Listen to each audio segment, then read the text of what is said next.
Buenos días y siéntanse bienvenidos todos, acogidos en esta hospedería de nuestra abadía, que organiza este tercer ciclo de liturgia para seglares, centrado este año en el tema de la palabra de Dios en la liturgia.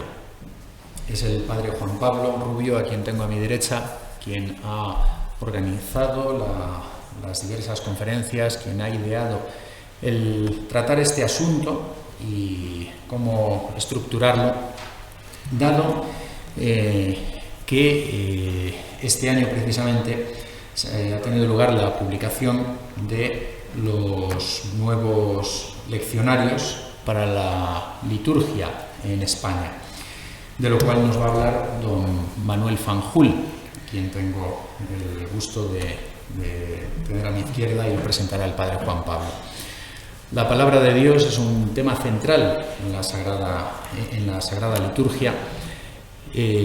Buena parte de los textos litúrgicos están elaborados a partir de ella, y la liturgia en gran medida se estructura a partir de una lectura, meditación y oración con los textos de la Sagrada Escritura desde los inicios mismos de la Iglesia, como ya sucedía de hecho en el antiguo Israel.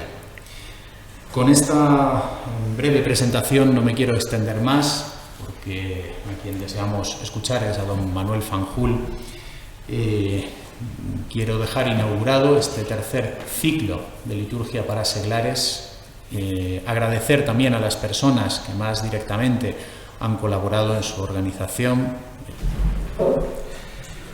Buenos días a todos. Mi cometido es presentar muy brevemente a nuestro primer conferenciante, don Manuel Fanjul García, y me voy a ceñir estrictamente a ello.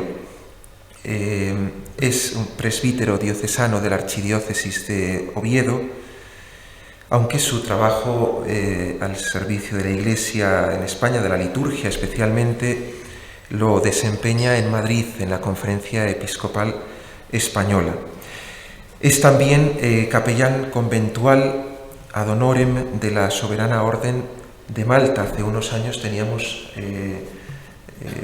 de vez en cuando la visita aquí de grupos que venían a hacer retiros de esta Soberana Orden de Malta, y somos vecinos en Roma.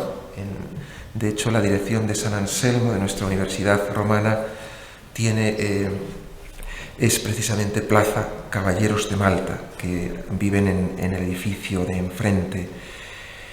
Además, don Manuel es director general de las ediciones Erice y Libros Litúrgicos desde esta conferencia episcopal.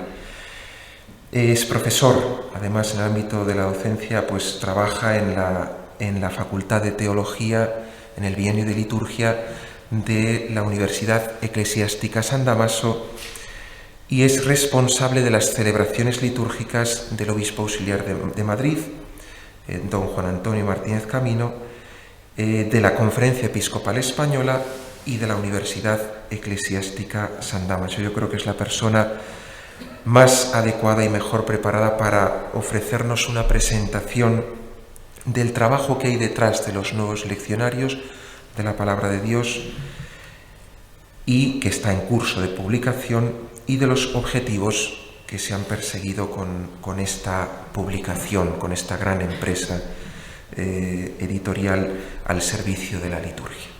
Pues tiene la palabra don Manuel. Buenos días. Agradezco a la Abadía de la Santa Cruz del Valle de los Caídos, en la persona del Padre Prior Administrador y en la persona del Padre Juan Pablo Rubio, la invitación a presentarles esta mañana de la Dominica in Albis los nuevos leccionarios de la Palabra de Dios para la Santa Misa, que la Iglesia en España está recepcionando en estos momentos. Pero antes de entrar en materia, no quisiera dejar pasar esta ocasión para recordarles y recordarnos todos algunas cuestiones fundamentales que nos ayudarán a comprender mejor el significado de los leccionarios y la importancia que tiene la aparición de una nueva edición de estos para la vida de la Iglesia. En primer lugar, recordar lo sabido de que una piedad cristiana que no se alimente de la palabra de Dios corre el riesgo, si no la tentación, de caer en el subjetivismo y en un cierto devocionalismo, con el peligro de dejar de lado las fuentes de la revelación en favor de otros caminos.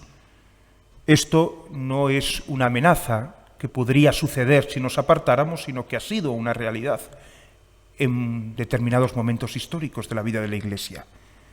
La vuelta, por tanto, a la palabra de Dios como base de la espiritualidad y de la misma piedad del pueblo cristiano es el fundamento de toda la reforma litúrgica del Concilio Vaticano II, así como de otros documentos conciliares, como la Constitución sobre la Divina Revelación Dei Verbum. Un segundo elemento que debemos recordar a la sombra de esta ponencia sería también recordar la incidencia que tiene la palabra de Dios en la liturgia. La palabra de Dios se encarna continuamente en la celebración litúrgica. El binomio Biblia-liturgia es fundamental para entender cómo la palabra de Dios llega a nosotros e ilumina al hombre de hoy. Algo que desgraciadamente no ha sido aún del todo descubierto.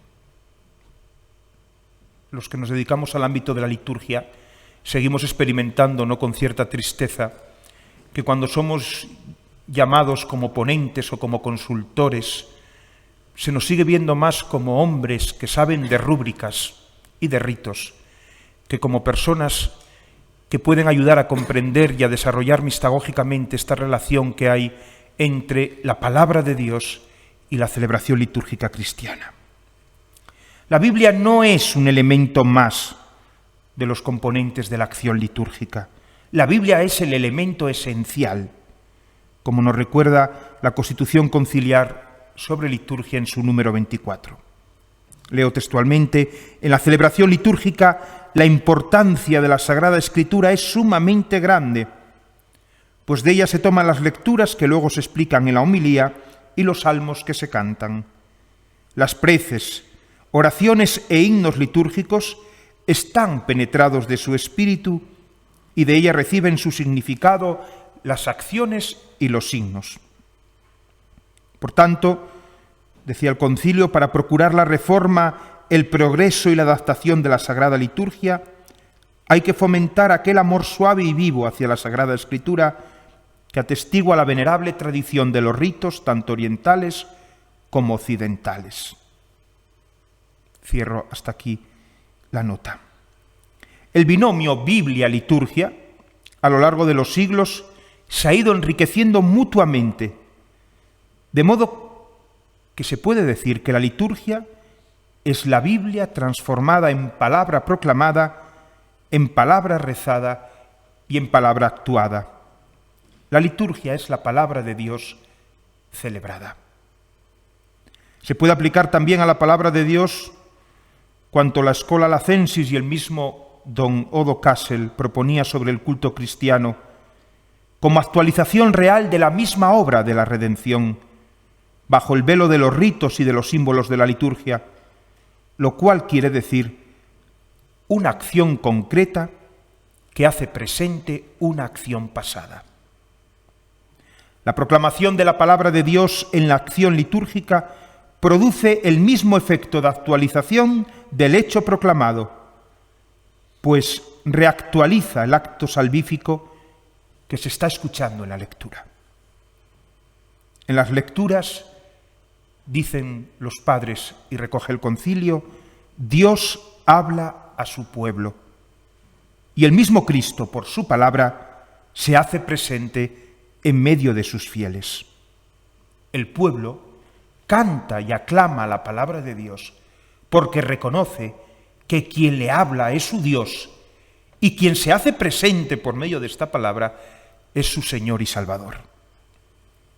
En su obra El misterio pascual, Luis Buller comentaba que la lectura del Evangelio no es en la Iglesia un simple recordatorio de acontecimientos pasados. Al contrario, constituye el sacramento de su presencia que se renueva indefinidamente para nosotros. El mismo Buller en el año 43 escribía: la liturgia, y particularmente la liturgia romana, la que nosotros celebramos habitualmente, en su configuración es materialmente bíblica. De ahí que podamos decir que toda la liturgia católica surge de la proclamación y del anuncio de la palabra de Dios, la cual está compuesta de lo que nos transmitieron los profetas para preparar la venida del Mesías y de cuanto los apóstoles recibieron de los labios de su Maestro. Todo esto para recordar que esta es la razón por la que la Iglesia tiene la palabra de Dios en tan alta estima. Hay que destacar el valor que tiene en la celebración eucarística la doble mesa de la palabra de Dios y del sacrificio eucarístico. La Iglesia honra con una misma veneración, dice la ordenación del leccionario, aunque no con el mismo culto, la palabra de Dios y el misterio eucarístico, y quiere y sancione que siempre y en todas partes se imite este proceder. Pero de esto profundizará el profesor Juan Miguel Ferrer el próximo 17 de abril. Quiero acabar esta breve introducción con un hermoso texto de la Constitución Conciliar Dei Verbum, en su número 21. La Iglesia ha venerado siempre las Sagradas Escrituras al igual que el mismo cuerpo del Señor, no dejando de tomar de la mesa y de distribuir a los fieles el pan de vida, tanto de la palabra de Dios como del cuerpo de Cristo, sobre todo en la Sagrada Liturgia. Siempre las ha considerado y considera, juntamente con la Sagrada Tradición, como la regla suprema de su fe, puesto que inspiradas por Dios y escritas de una vez para siempre, comunican inmutablemente la palabra del mismo Dios y hacen resonar la voz del Espíritu Santo en las palabras de los profetas y de los apóstoles. Hasta aquí la cita. La liturgia de la palabra es misterio, es un misterio. Ciertamente un misterio porque es Dios quien habla a su pueblo. La celebración litúrgica lo que celebra es al Verbo de Dios, al Logos hecho hombre, al Christos. Es Él quien nos habla directamente. Más aún, es Él mismo quien toca la puerta para entrar y cenar con nosotros. Es el Espíritu a quien corresponde actuar a nuestro favor en todo este acto, iluminando el proceso. La inteligencia de la fe, por tanto, puede suplir las ignorancias que tengamos de las Sagradas Escrituras, aunque sería recomendable que esta ignorancia la intentáramos también subsanar por nuestros propios medios también intelectuales, pero esto es otro tema. La Iglesia sigue hoy, y no podrá ser de otra manera hasta que vuelva su esposo, gozando y viviendo de este misterio de la palabra que se encarna en la celebración litúrgica y que vive en quienes la celebran. Segundo punto, el leccionario. ¿Qué es el leccionario? Partamos de que todos sabemos lo que es el leccionario. Es ese libro que está en el ambón donde están las lecturas que hay que leer durante la celebración.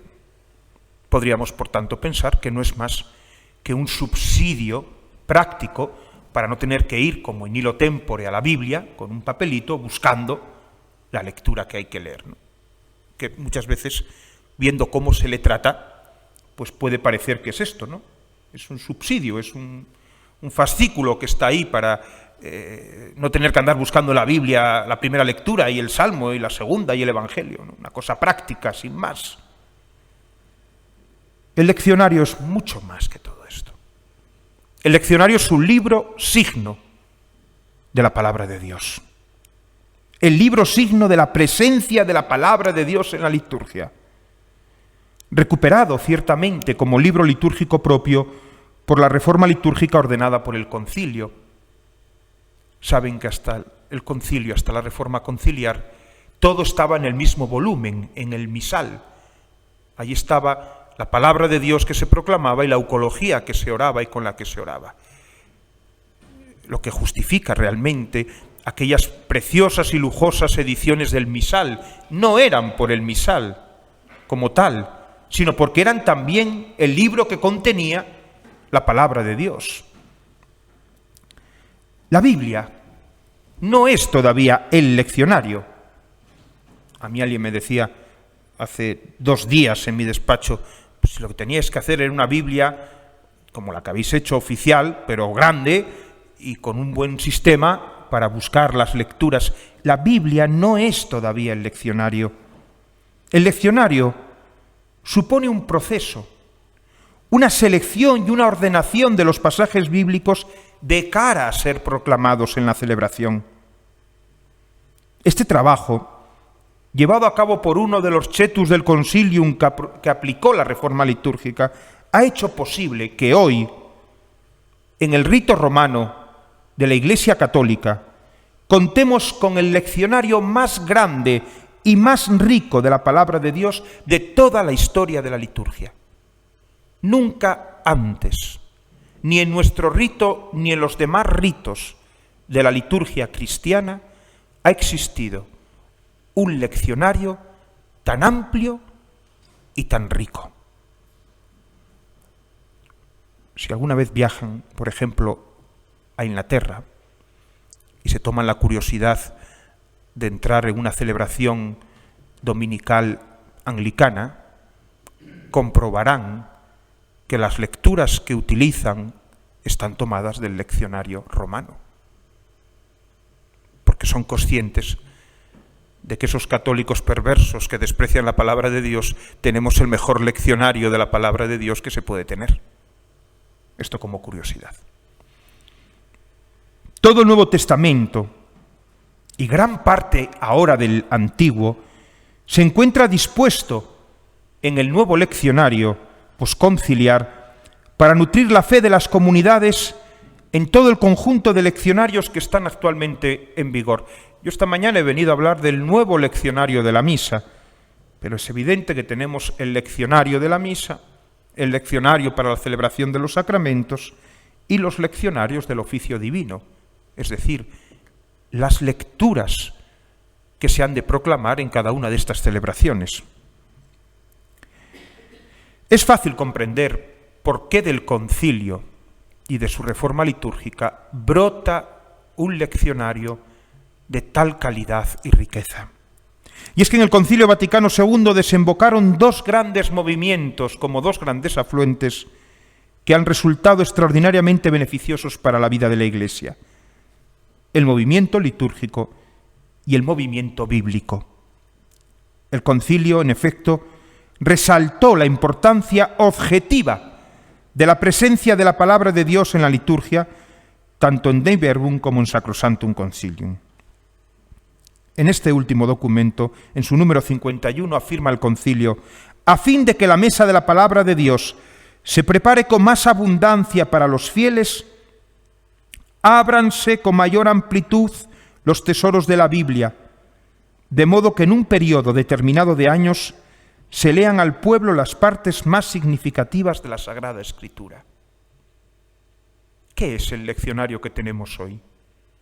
La respuesta de la Iglesia al deseo de los padres conciliares, inspirados por el Espíritu Santo, de que se abrieran al pueblo de Dios unos tesoros que estaban en gran parte apartados.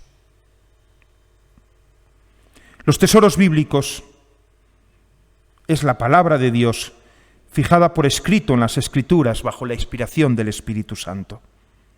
Esta palabra que es comunicación de Dios, que es revelación, que es promesa, que es profecía, que es sabiduría divina, se ha hecho libro dispuesto para ser abierto y proclamado en medio de la asamblea. Dios mismo presentó su palabra como libro al profeta Ezequiel y también al autor del Apocalipsis. Jesús en la sinagoga de Nazaret tomó el rollo, el libro del profeta Isaías, y desenrollándolo, abriéndolo, leyó un pasaje en la celebración del sábado. En el libro se contiene cuanto Dios ha tenido a bien manifestar al hombre en orden a su salvación. Y este libro, signo de la palabra de Dios, que es el leccionario, dice de él el concilio: la Iglesia, les he leído ya antes este pasaje, pero lo vuelvo a leer, ha venerado siempre las Sagradas Escrituras, al igual que el mismo cuerpo del Señor, no dejando de tomar de la mesa y de distribuir a los fieles el pan de vida, tanto de la palabra de Dios como del cuerpo de Cristo, sobre todo en la liturgia. Ahora bien, que exista un libro signo, que es el leccionario, no es un hecho casual. No se trata, como les decía, de un recurso práctico para disponer cómodamente de las lecturas ordenadas de modo sistemático según un calendario. El leccionario es el resultado de una labor eclesial de selección y de sistematización de los textos bíblicos. Pero, sin embargo, es mucho más que todo esto. El leccionario existe desde el momento en que la Iglesia se dispone a celebrar a su Señor no mediante ideas abstractas, sino en los acontecimientos históricos de su vida terrena, en los cuales llevó a cabo nuestra salvación.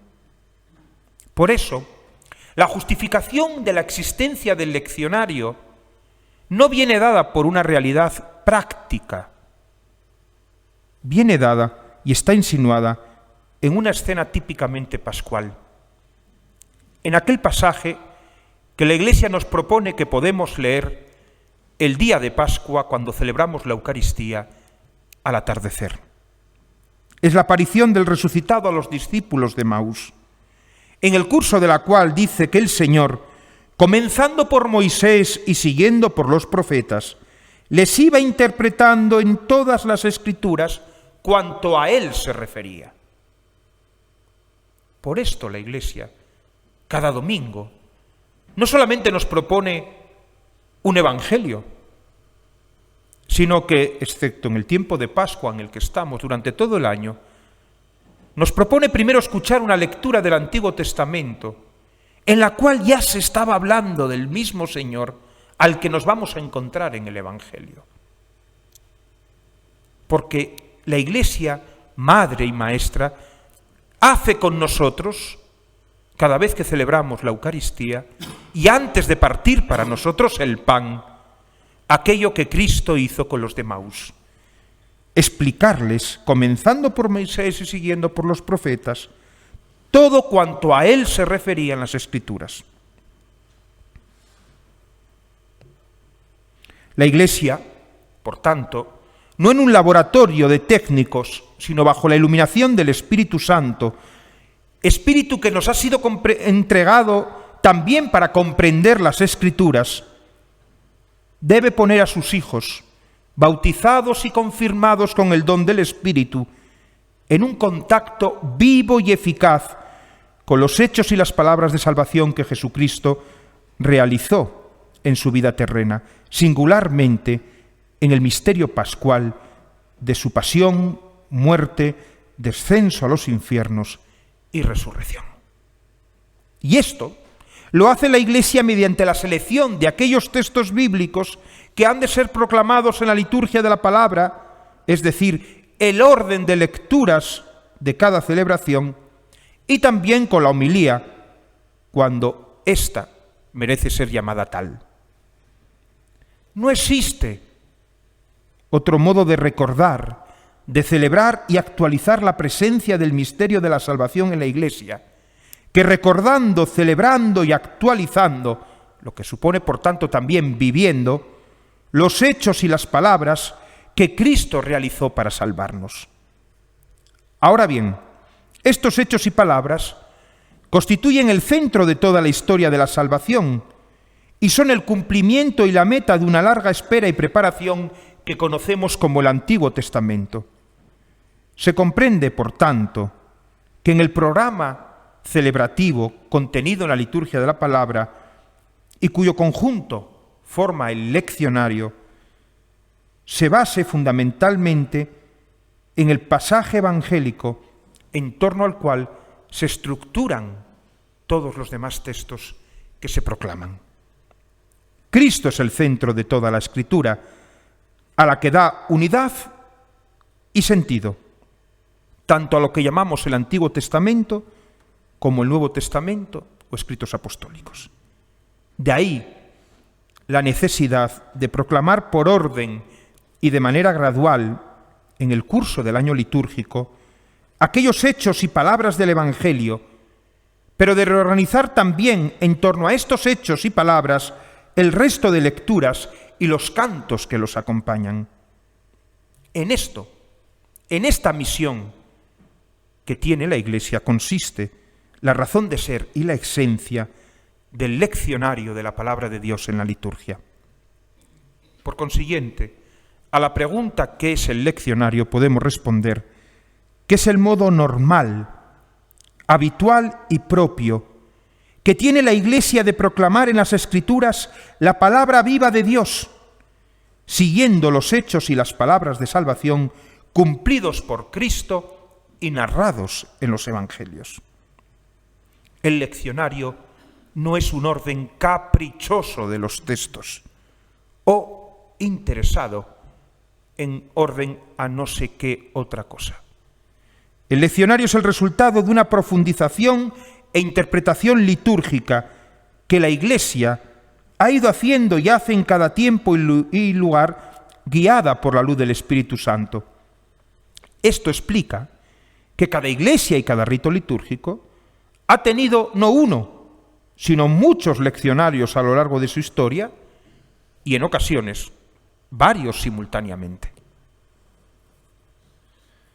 No podemos pararnos esta mañana a entrar en detalle en la historia del leccionario. Baste recordar que a partir del siglo VIII y hasta la reforma del Concilio Vaticano II, es decir, durante más de 1000 años, nuestra liturgia no conoció ordinariamente más que 2 lecturas: la del Evangelio, precedida de la que se llamaba epístola, que podía ser una epístola, una carta, o estar tomada de otros libros del Nuevo Testamento, y muy de tanto en tanto del Antiguo. Semejante práctica, de más de 1100 años, una sola lectura antes del Evangelio, con la casi desaparición del Antiguo, es, en palabras del canónigo Martimor, una reducción sumamente pobre de la práctica antigua, es decir, de la anterior al siglo VIII. Miren, ciertamente, y prescindiendo del debate de la lengua en que se lean las lecturas, el acceso que el pueblo cristiano tenía a la Sagrada Escritura, me refiero al pueblo cristiano que celebraba la Eucaristía los domingos y las fiestas de guardar, era hasta la reforma del Concilio tan pobre que del Evangelio apenas un cristiano que fuera a misa todos los domingos de su vida apenas escucharía 50 pasajes. Y un cristiano que fuera a misa solo los domingos nunca escucharía, por ejemplo, la parábola del hijo pródigo, porque no se leía ningún domingo. Se comprende desde este punto de vista, y no desde otros que otras veces se han puesto sobre el tablero, que el concilio manifestara, preocupado porque la palabra de Dios se dispusiera con mayor abundancia para los fieles, al tiempo de que se organizara una lectura de la Escritura más rica y adaptada. Lo que quería el concilio era mejorar el antiguo sistema romano de lecturas de la misa, no solo en cantidad, que lo hizo, sino también en la calidad de la selección y en la ordenación de estos textos. Quede claro que no se está hablando tanto de cantidad como de calidad de las lecturas bíblicas. De lo que se ha tratado es de ofrecer una mayor riqueza, sobre todo de aquellas lecturas más significativas, para mejor comprender el misterio de Cristo y la historia de la salvación. Pues bien, esta voluntad que tuvo el concilio encontró una cumplida respuesta el 25 de mayo de 1969, en que se publicó en Roma el Ordo Lectionum Missae, el orden de las lecturas de la misa, un volumen de 438 páginas, preparada por el Grupo 11, el Cetus 11 del concilio, y aprobado por el Papa Pablo VI, el Beato Pablo VI, en la Constitución Apostólica Missale Romanum de 3 de abril del mismo año 69. Además, como les decía antes, es interesante, aunque está por estudiar, el valor ecuménico que tiene este leccionario, no por las concesiones que se hayan hecho, sino que es utilizado y apreciado por muchas iglesias que aún no están en plena comunión con Roma. Yo afirmo con el profesor Rizzini y con tantos otros que sin duda alguna el leccionario de la misa es el fruto más precioso de la reforma litúrgica y que cuando a ésta se le hacen las oportunas críticas no debería faltar tampoco el oportuno reconocimiento a este fruto, porque si no, la crítica no es justa. Y dicho esto, entremos en materia. Los nuevos leccionarios de la Conferencia Episcopal Española. Cuando Roma publica el Ordo Lectionum Missae, es decir, un libro donde están todos los datos necesarios para organizar los leccionarios, iba a traer un ejemplar, pero se me ha olvidado, en el que aparece desde el primer domingo de Adviento del ciclo A hasta las últimas lecturas de las misas rituales y de los sacramentos, nos dice la cita, el título de esa lectura, y muchas veces nos ofrece el incipit, las palabras con las que se comienza la lectura, que generalmente son aquellas de en aquel tiempo, ¿no? Pues algo similar, para que la lectura tenga un cierto contexto y no empezar ese abrupto con el texto bíblico. ¿Qué hizo la Iglesia en España entonces? Pues como no tenía una Biblia oficial de la cual tomar estos textos, en un equipo de biblistas capitaneado por el padre Schöckel, se tradujeron únicamente los textos que eran necesarios para la celebración de la misa. Es decir, se iban traduciendo únicamente desde la Biblia, desde la Vulgata, aquellos textos que eran necesarios para poner en los leccionarios. De manera que no disponíamos en España de una Biblia que fuera completa, el mismo texto que nosotros utilizábamos en la celebración. Desde el pasado 20 de noviembre de 2015, domingo primero de Adviento, la Iglesia que peregrina en España ha comenzado a recibir una nueva edición de los volúmenes del leccionario de la Palabra de Dios, destinados a la celebración del misterio eucarístico en lengua española. El hecho tiene una importancia que evidentemente va más allá de lo que pueda representar una mejora en la edición de los leccionarios. En efecto, lo que se ha hecho es poner en práctica una decisión de la Conferencia Episcopal Española relativa a la introducción en los libros litúrgicos del texto bíblico que la misma conferencia había aprobado el año 2008 como texto bíblico oficial, la Sagrada Biblia, versión oficial de la Conferencia Episcopal Española, editada por la Biblioteca de Autores Cristianos. El 25 de noviembre del 2008, la 211 Comisión Permanente del Episcopado Español aprobó esta Biblia como oficial. Era la primera vez que la Iglesia en España contaba con una traducción de la Biblia al español reconocida por los obispos como oficial para ser utilizada en las actividades propias de su obra evangelizadora. Habíamos esperado que pasaran 2008 años desde la encarnación de nuestro Salvador. Al día siguiente, el Episcopado Español, en el marco de la 92 Asamblea Plenaria, aprobó con voto cualificado, es decir, con más de 2/3, que esta Sagrada Biblia, versión oficial de la Conferencia Episcopal Española, fuera la utilizada en los libros litúrgicos en español para España. Hay un dato curioso para quienes les gusten estas cosas. Para que aquella Biblia fuera oficial de la Iglesia en España, bastaban la mitad de votos más uno. Tuvo todos, pero bastaban el 51% de los votos, de la comisión permanente. Pero para que esta Biblia fuera litúrgica, era necesario 2/3 del total de los obispos, no de los presentes, de los obispos españoles. El libro litúrgico es el acto de mayor calado eclesial de las conferencias episcopales, aunque nunca se hable de las conferencias episcopales por su relación con la liturgia. Pero no hay ningún documento que necesite de semejante ratificación más que los libros litúrgicos. Pues bien, el 29 de junio del año 2010, la Congregación para el Culto Divino y la Disciplina de los Sacramentos otorgó su conformidad a esta traducción bíblica para ser utilizada en los libros litúrgicos. Y tras algunos cambios que hubo que introducir, la misma congregación concedió por decreto del 22 de agosto de 2014 la recognición definitiva. Por tanto, en el año 2014 nos encontramos con que la Iglesia en España tiene una Biblia oficial para toda su labor evangelizadora, no solamente para la liturgia, pero que además es la que ha de ser utilizada en la celebración litúrgica.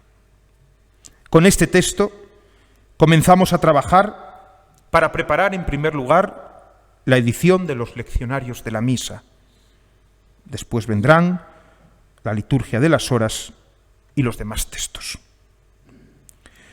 Los 3 primeros volúmenes, que son los que aparecieron recientemente, fueron enviados a Roma para su confirmación y la congregación concedía por medio de un decreto de 10 de agosto de 2015, día de San Lorenzo, la aprobación.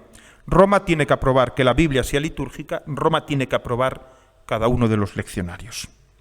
El 8 de septiembre del 2015, el presidente, cardenal don Ricardo Blázquez Pérez, firmaba un decreto en virtud del cual estos 3 nuevos leccionarios, los 3 primeros, deben ser considerados oficiales para su uso litúrgico en todas las diócesis de España, que podrían utilizarse una vez publicados y que su uso sería obligatorio una vez transcurrido un año de la fecha del decreto.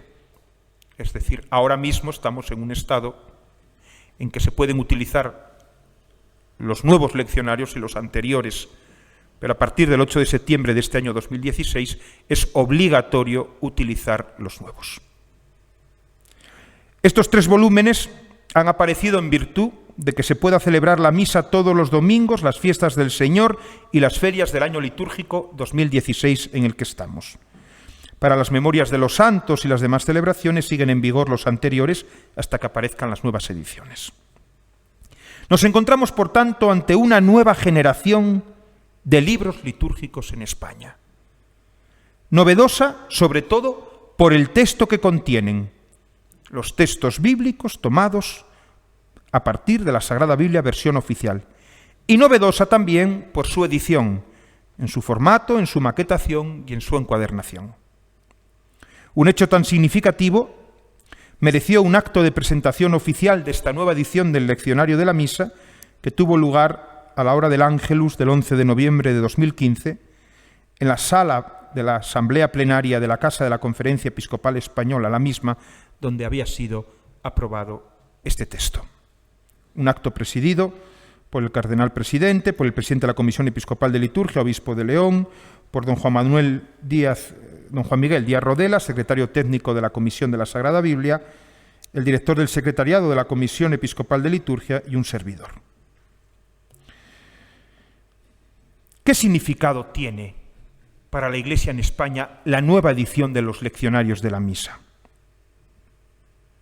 Cuando en 1969 aparecía en España el primer leccionario en español, el entonces presidente de la Comisión Episcopal de Liturgia, cardenal don Vicente Enrique Tarancón, decía: el leccionario constituye uno de los pasos más decisivos y esperanzadores en orden a enriquecer la celebración de la Eucaristía.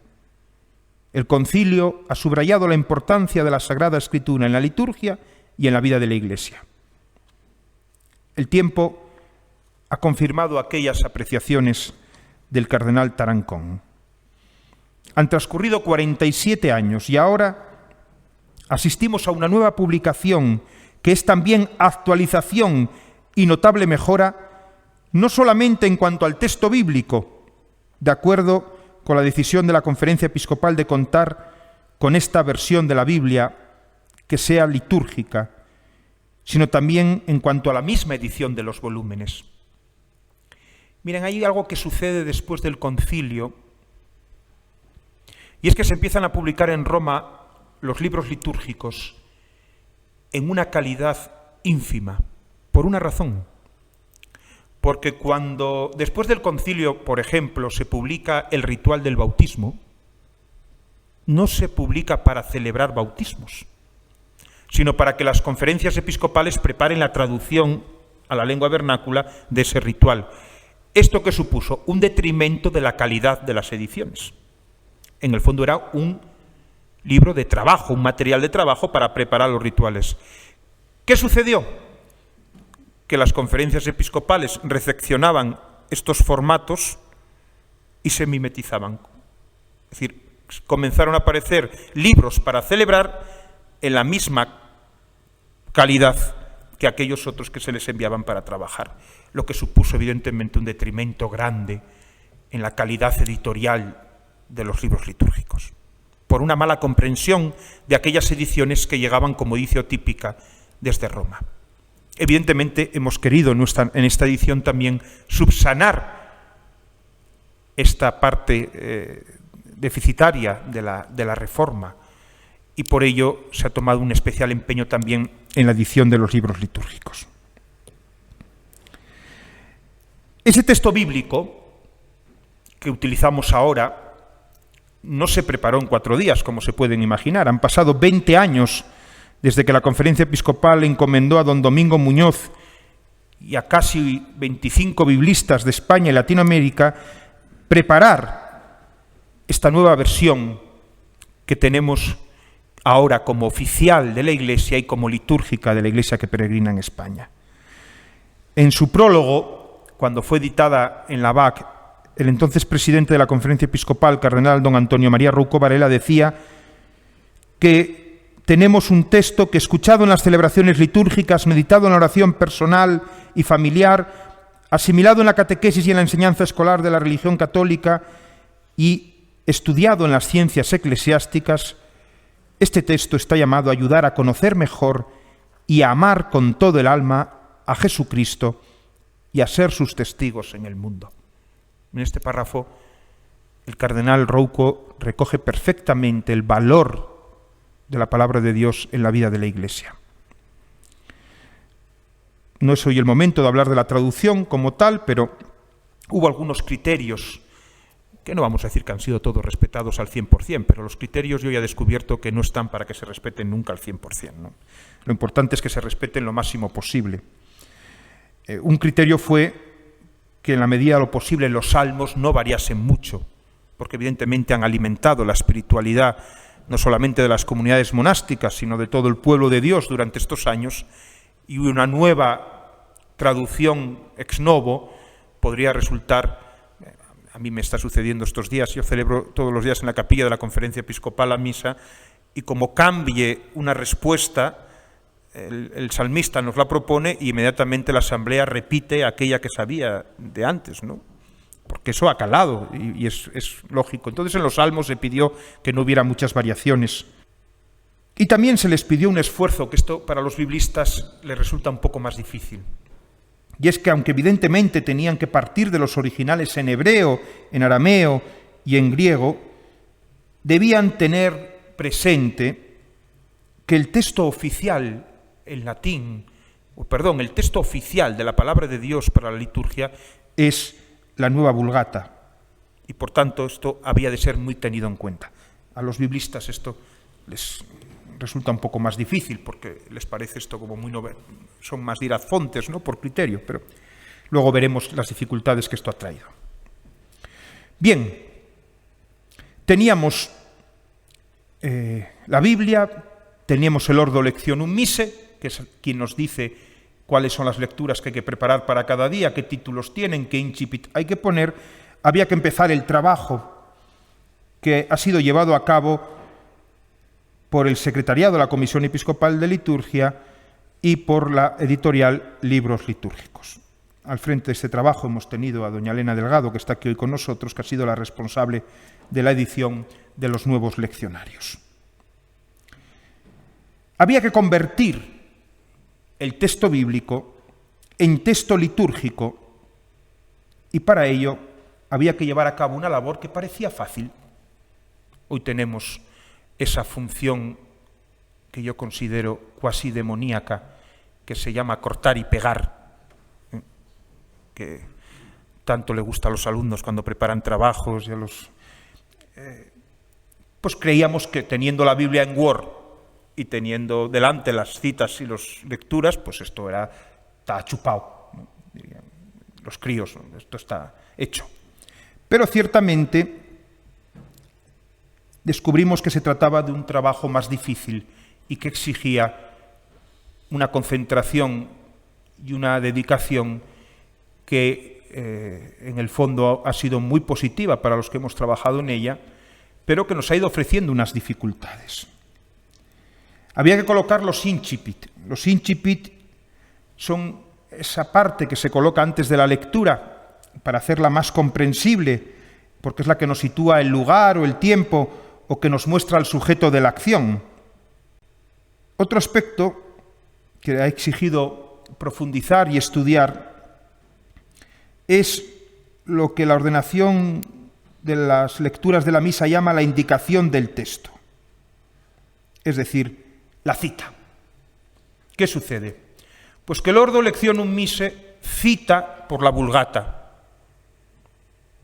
ni siquiera muchas veces por la Neovulgata, porque fue hecho en tiempos de la Vulgata.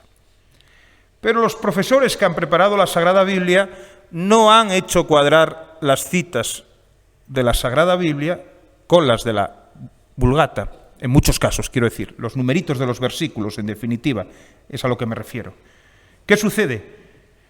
Que nosotros teníamos que buscar realmente no los números que nos ofrecía la ordenación, sino los textos a los que se refería la ordenación.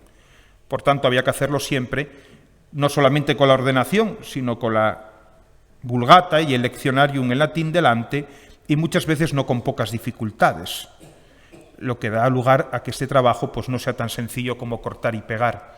En este sentido, una indicación para estudiosos, y aquí tenemos alguno de ellos de la Sagrada Liturgia, las citas que aparecen en los leccionarios no son las de la ordenación, son las de la Sagrada Biblia que corresponden luego realmente con el texto de la ordenación.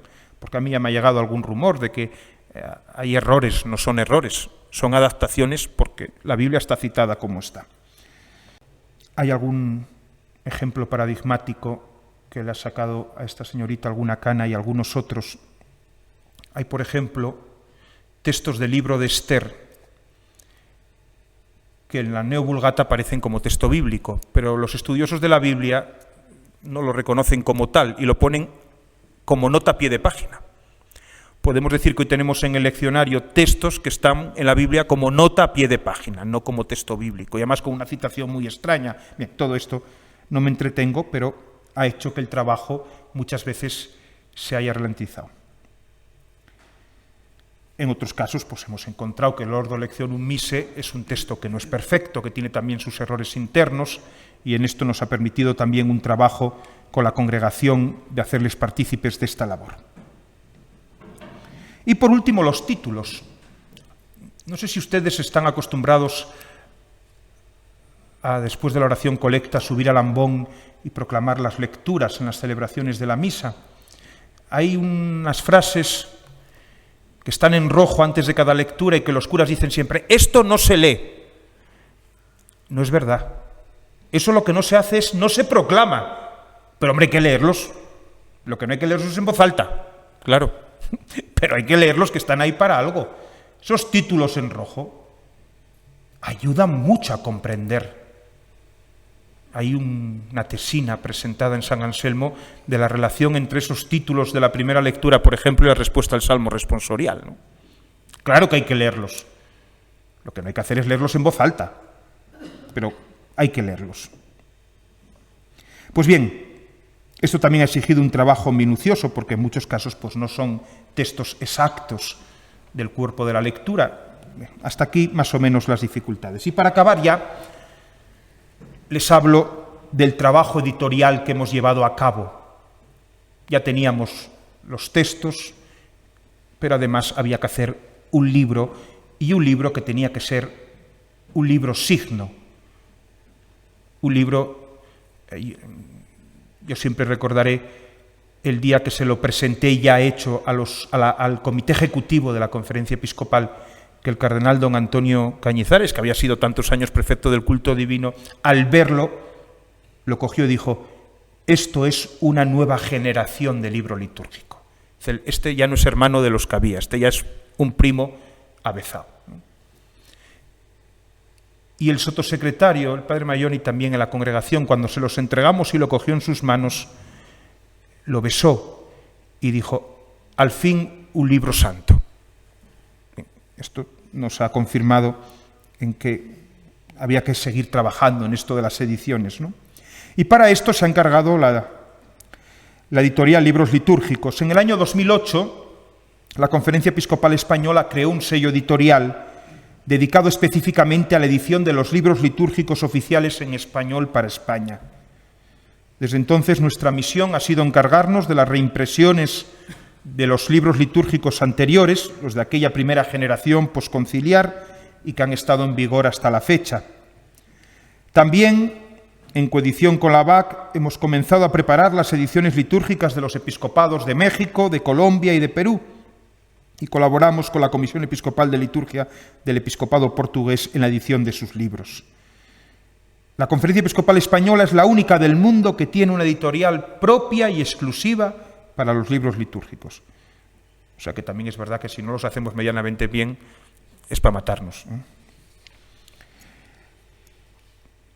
Es importante, especialmente para quienes están habituados a tratar y a usar estos libros, advertir, y lo primero que se advierte es esto, que se ha producido un cambio en la numeración de los volúmenes del leccionario con respecto a la numeración que se utilizaba hasta ahora. Hasta el momento, los primeros leccionarios en español fueron numerados según aparecían. Evidentemente, esta numeración no era sistemática ni apropiada. Por tanto, lo que hemos hecho es ordenar los leccionarios de acuerdo al propio orden interno del misal romano, del que, por cierto, quería habérselo dicho antes y no se lo dije, el leccionario es parte del misal romano. Lo que sucede es que nosotros llamamos misal romano al libro que está en el altar, pero el libro que está en el altar es el libro del altar del misal romano, y el leccionario es el libro del ambón del misal romano, porque ambos dos son los libros necesarios para celebrar la misa en el rito romano. Por tanto, ambos dos son misal romano. Hemos colocado una numeración en la que el número 1 es, en los 3 casos, para los leccionarios de los domingos y fiestas del Señor, especificando con una letra el año, 1A, 1B, 1C. Antiguamente era 1A, 2B, 3C, que a mí me hacía mucha gracia. Pues si pones 1A, 2B, ¿para qué pones ya B? Pues el 1 es el único y luego en 3 volúmenes. El número 2, que antes era el 7, son las ferias de Adviento, Navidad, Cuaresma y tiempo pascual. El número 3, par, antes 4, o la mitad del 4 serían las ferias del tiempo ordinario de los años pares, que antes estaban en un mismo volumen, con el Evangelio en el medio, con un grosor que facilitaba la destrucción del libro y además con un orden que facilitaba el error, pues los hemos colocado también como el ferial de los tiempos fuertes. Aparecerá ahora el 3 impar y con esto ya estará completado. Y luego el número 4, antes 5, propio de los santos y misas comunes, que recientemente Elena ha finalizado para entregar en la congregación. El número 5, antes 8, para las misas rituales y misas de difuntos. El 6, que antes era el 6 igual, para misas por diversas necesidades y misas votivas. Y el 7 lo hemos guardado en el caso de que se plantee volver a editar el leccionario para las misas con niños, si se cree conveniente. En conjunto, 10 volúmenes del leccionario. Es cierto que aunque el libro litúrgico largamente ansiado y esperado es la nueva edición del Misal Romano, personalmente destaco que me satisface enormemente que esta nueva generación de libros litúrgicos se haya iniciado con la publicación precisamente del leccionario de la misa, por todo lo que les he dicho al principio. Porque nuestro leccionario actual es el más rico, el más grande, el más completo de toda la historia de la Iglesia, gracias a la Reforma Conciliar. Y sin lugar a dudas es el fruto más precioso y logrado de dicha reforma. Monseñor Juan Antonio Martínez Camino, que estuvo ayer en este monasterio administrando el sacramento de la confirmación, en un artículo publicado en el momento de la aparición de la Biblia, decía que la versión oficial de la Sagrada Biblia, tanto en su edición publicada por la BAC como Biblia o en los nuevos leccionarios para la misa, constituyen un hito relevante en la recepción del concilio por la Iglesia en España.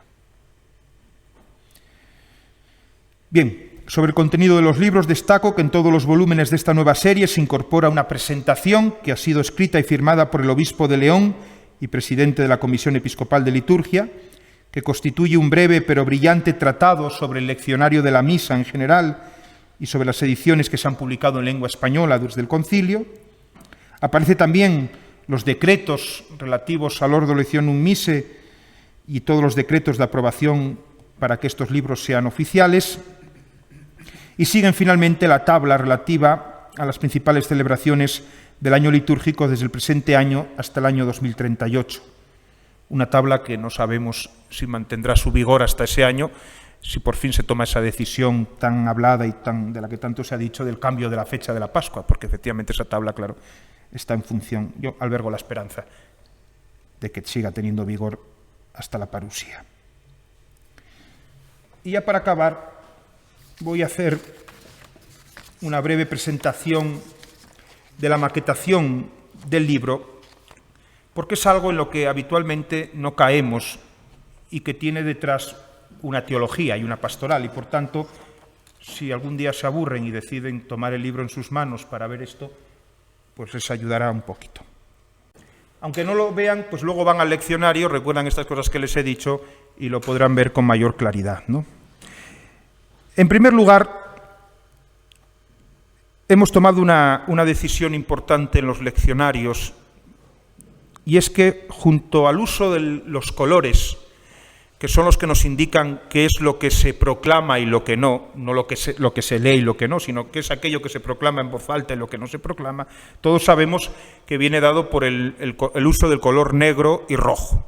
Es decir, lo que está en negro es lo que se proclama en voz alta en la celebración, lo que está en rojo es lo que no se ha de proclamar. Pero nosotros, junto a esta diferencia, que evidentemente la mantenemos porque no solamente es tradicional, sino que además es muy práctica, hemos hecho una opción, y es que utilizamos diferente tipo de fuente para un texto o el otro. Es decir, los textos destinados a ser proclamados, se ha utilizado un tipo de letra no solamente con un tamaño mayor que en los actuales libros, que era algo muy reclamado, sino que se trata de una fuente tipo serif. ¿Qué es una fuente tipo serif? Las fuentes elegantes, las fuentes que tienen un trazo, hemos procurado con especialistas en la materia que además sea una fuente que se lea bien, que es de lo que se trata además. Muchas veces encuentra uno ediciones con una letra preciosa para mirarla, no para leerla. Entonces, esto también se ha estudiado. Y entonces hemos hecho esa diferencia. En cambio, para los textos que no se leen, en voz alta, ahí pueden ver, ¿no? Primera lectura, pues es eso. O el título, suscitaré a David un vástago legítimo. No solamente están en rojo, sino que además se utiliza un tipo de fuente sans serif, una fuente de palo, ¿no? Una fuente más fría, para dejar claro que esto pues es otro tipo de fuente. Bien, en definitiva se trataba de revalorizar el texto bíblico, el texto sagrado, en tamaño, en calidad ortotipográfica, en apariencia, por decirlo también así. En otro orden de cosas, viene el tema de las cornisas. Las cornisas, antiguamente, pues no tenía cornisas los libros litúrgicos, tenían un texto. Entonces hemos hecho unas cornisas donde el libro abierto, en la página par, que es la de la izquierda, siempre tiene una alfa, y en la página impar siempre tiene una omega. Por tanto, siempre que el leccionario está abierto, tenemos delante de nosotros el recordatorio de que este leccionario es la palabra del Logos encarnado, aquel que es el alfa y la omega. Y además, pues hecho con un carácter artístico que le da al libro también, en la sencillez que debe tener, pues un aspecto de que es un libro diferente al resto de los libros, ¿no? Cuando sucede que una de las páginas tiene un título y por tanto no tiene cornisa, lo que se ha puesto aquí es un crismón, para que no aparezca una letra suelta, no quedase una letra descabalgada. Otra cosa que hemos hecho es distinguir el tipo de tipografía en los títulos. Es decir, primera lectura, por ejemplo, en este caso, está en versalitas, pero Salmo responsorial está en una fuente normal. Si pasamos la página, segunda lectura está también en versalita, pero aleluya está en una fuente normal.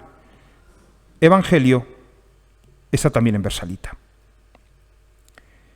¿Qué hemos querido con esto destacar? Que no tienen el mismo carácter en la liturgia de la palabra estas partes. Es decir, el Salmo responsorial está en función de la primera lectura y por ello tiene una fuente distinta. Y el aleluya está en función del Evangelio que va después y por esto también está en otro tipo de fuente. Bien, son cosas que a primera vista no se perciben, pero es verdad que las personas que ya se están adecuando a veces me preguntan, ¿y por qué ponen unos títulos con mayor relevancia que otros? Para eso, para que se vea que hay una relación entre los cuerpos. El Salmo responsorial es siempre respuesta. No se llama Salmo responsorial porque se repita una respuesta, que es lo que cree el común. Se llama Salmo responsorial porque es la respuesta a la lectura que se ha proclamado.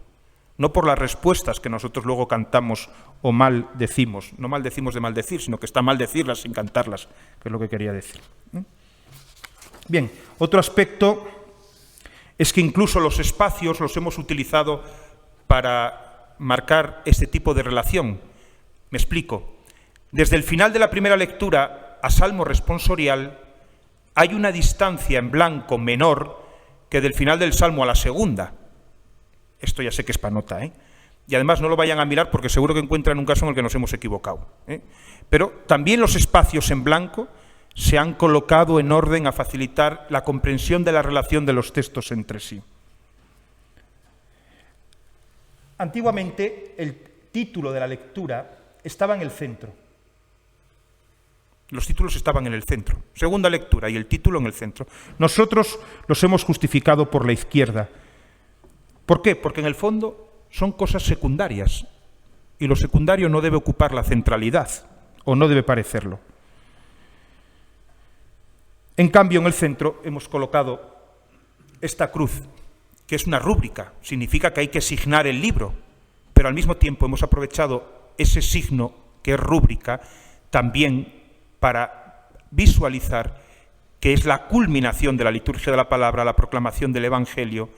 Y para ello no solamente hemos puesto esa cruz, sino que dentro de la cruz, aquí no se ve, pero en el libro lo podrán ver, está un crismón, un signo del misterio pascual, porque la proclamación del Evangelio es siempre proclamación del misterio pascual de Cristo, sea cual sea el Evangelio que se lea.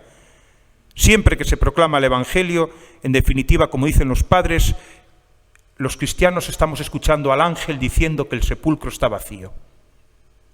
Y por ello nosotros hemos dado con este signo, pues ese carácter cristológico y pascual que tiene la proclamación del Evangelio.